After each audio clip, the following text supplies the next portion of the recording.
AFC Wimbledon have probably made the perfect start to 2025 in the league.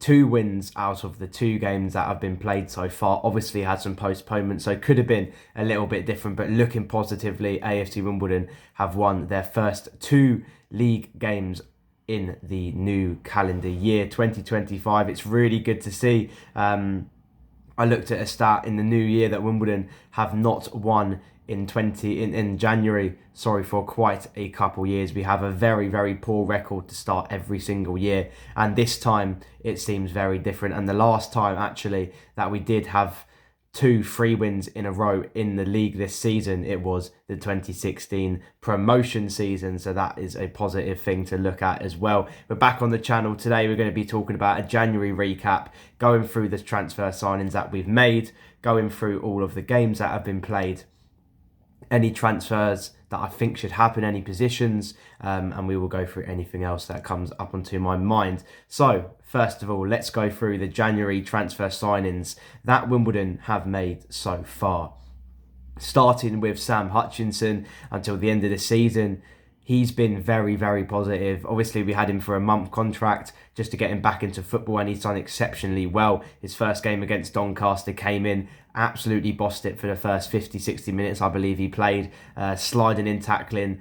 You could tell that his experience is very, very worth in this squad. He can also play a various amount of different positions, which really helps us, especially when we didn't have many, when we had a lot of injuries. We had Joe Lewis out, James Ball. They can alternate positions as well. Hutchinson can play even attacking midfielder, defensive midfielder, sitting in the midfield, the centre-back role where he's played for Sheffield Wednesday and every other club that he's played for. So he gives experience, he gives variation in different formations and positions that he needs to play in. So that's really good to see as well. He will be very worthwhile to Wimbledon this season. I can probably see him starting every single game. It's going to be an absolute selection headache when everyone is back fit. We had Joe Lewis come back. James Ball was in the squad. We saw him walking in. Miles Hippolyte is very close to as well. Same with Omar Bugle and Callum Maycock a little bit further along. But it's really positive to see. Marcus Brown has also been the second transfer that Wimbledon have made until the end of the season. I think the way we've done transfers is really smart. I don't really think we need to go get players on long contracts. These players give experience and they've played in these leagues before. They can easily get us promoted and they will help really well. We haven't seen a lot of Marcus Brown so far, but when he did come on in the last 20-25 minutes against Tranmere Rovers on the weekend, he played very well. He will be a sensational player for us if he does keep fit. Probably you could see him starting, but when Omar Bugle's back, he kind of plays in the same role. Same with Joe Pigott. What do you do? Let me know down in the comments. I'm just glad I'm not the one picking the team, because there will be some selection. There will be arguments. There will be players that will be upset that they're not starting, and they have done for the past couple months. So we will see what happens then. But yeah, Marcus Brown dropped down a league, looked very comfortable, to be honest, going forward, winning headers, calming down the play. It was very, very good to see. Now, do we really need anything else? I don't think so. To be honest, when you look at the squad and you look at the positions that we have, you look at how many players are in those positions, we have probably a couple in every single position, and when everyone is fully fit, you have 2 goalkeepers, quite a few centre-backs, a few midfielders who could drop back into centre-back too. Maybe the wing-backs could be something that we could change. You've seen Aaron Sassu come off the bench. We've had James Tilley, James Furlong, Josh Neuville.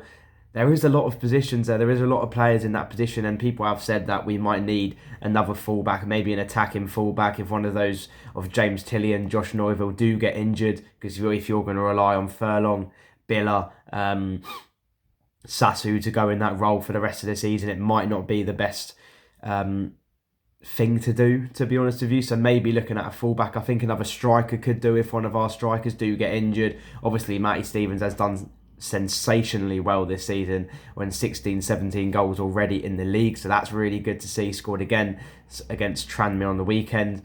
We did see a Crystal Palace loanee, or a Crystal Palace youngster who was meant to come on loan with us. Maybe it's done deal, but nothing has come through yet. But that will be another good addition if it does come through. I think just having that, I think he's like 6'4", 6'5", something like that. Just having the really tall presence in there. If one of them does get injured, if one of them's tired, we will have quite a lot of games coming up as well with the postponements that we've had of Fleetwood and Cheltenham.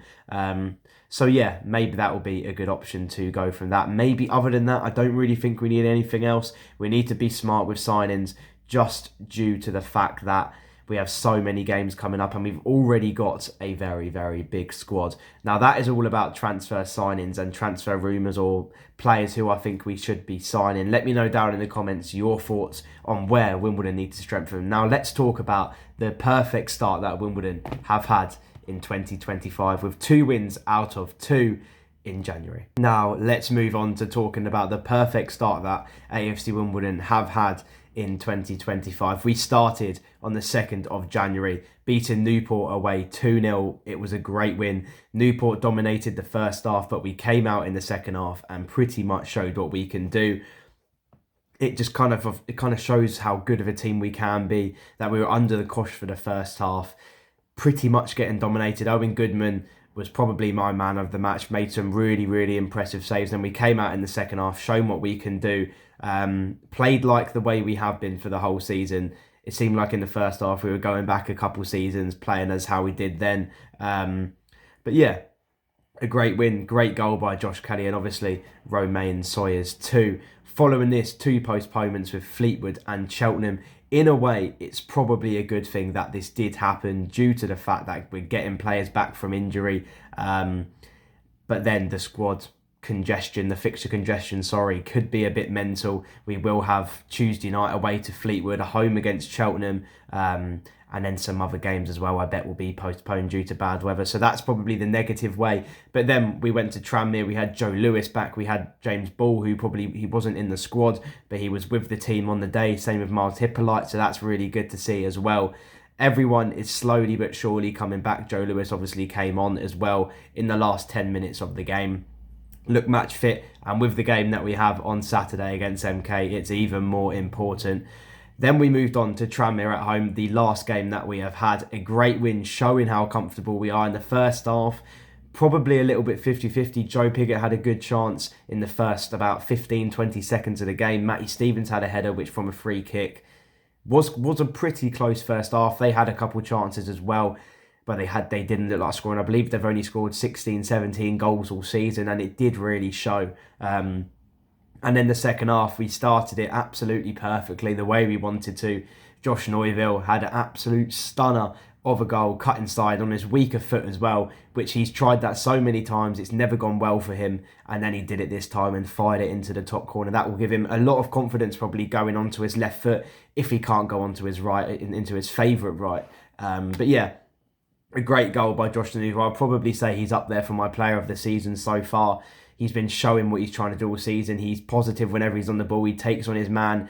And I think that was kind of where the game changed in the second half. In the first half, I think they were man marking him, double marking him. And then in the second half, he just shown what he can do, to be honest with you. And then Matty Stevens got a penalty. By the way, great work by Matty Stevens, Josh Kelly as well on that right-hand side, trying to get that penalty. Awarded the penalty by handball. And then, of course, Matty Stevens converted it into the side netting. What you want. Comfortable, great win. Another clean sheet for Owen Goodman as well. I think he's been really good this season. Made a really good couple saves in the first and second half also to keep his clean sheet. Well deserved. Top of the clean sheet standings with, I believe, the Walsall keeper and the Crewe keeper. So that's good to see. Hopefully he can get the Golden Glove at the end of the season. Next up, we do have MK. I will do a preview video on Wednesday that will be uploaded, but let's do a mini preview now. It's the game which we all want to do 4 in a row. Over 1,000 Wimbledon fans are apparently going, so that's really good to see. We will have more players back. The squad selection is going to be positive. Both teams are needing wins for different reasons. If MK probably lose their next 2 or 3 games, they've got tough games coming up, then they probably will not even hit the playoffs this season. And Wimbledon, if we can win, it could easily shoot us up into the top 3. And then with games in hand, if we win those 2, then it could even go pretty close to Walsall if their results do not go well. But so far, so good. It's positive for Wimbledon in the 2025. We're being more consistent, which is what we want to see. We are unbeaten in 4 games, haven't lost in 5, won 3 on the trot is what we want to see. Let me know down in the comments your thoughts on anything that we talked about in the video, the transfer signings that we've made, anywhere where we should strengthen, and the next couple games, and just the whole season in general. It's been a really great season to watch Wimbledon. We've been positive every single game. I think it's the first time where I've come into this game where I've been very, very confident. But yeah, thank you for watching. Let me know down in the comments your thoughts. Come on, you dons.